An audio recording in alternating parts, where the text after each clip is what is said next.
The Ant and the Grasshopper. Old version. The ant works hard in the withering heat all summer long, building his house and laying up supplies for the winter. The grasshopper thinks the ant is a fool and laughs and dances and plays the summer away. Come winter, the ant is warm and well fed. The grasshopper has no food or shelter, so he dies out in the cold. Moral of the story: be responsible for yourself. Modern version. The ant works hard in the withering heat and the rain all summer long, building his house and laying up supplies for the winter.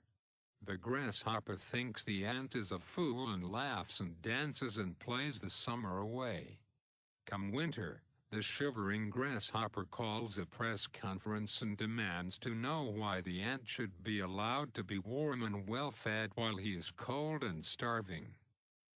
CBS, NBC, PBS, CNN, and ABC show up to provide pictures of the shivering grasshopper next to a video of the ant in his comfortable home with a table filled with food.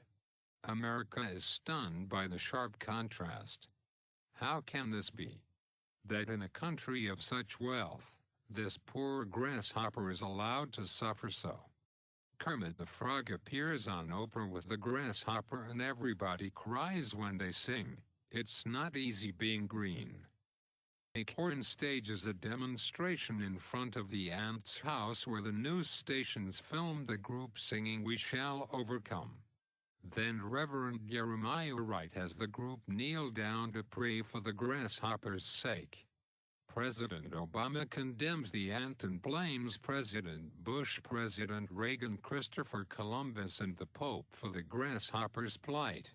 Nancy Pelosi and Harry Reid exclaim in an interview with Larry King that the ant has gotten rich off the back of the grasshopper, and both call for an immediate tax hike on the ant to make him pay his fair share. Finally, the EEOC drafts the Economic Equity and Anti-Grasshopper Act retroactive to the beginning of the summer. The ant is fined for failing to hire a proportionate number of green bugs and, having nothing left to pay his retroactive taxes, his home is confiscated by the government green czar and given to the grasshopper. The story ends as we see the grasshopper and his freeloading friends finishing up the last bits of the ant's food while the government house he's in, which, as you recall, just happens to be the ant's old house, crumbles around them because the grasshopper doesn't maintain it. The ant has disappeared in the snow, never to be seen again.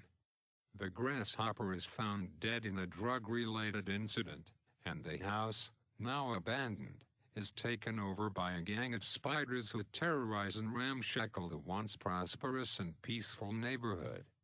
The entire nation collapses, bringing the rest of the free world with it. Moral of the story: be careful how you vote in 2012.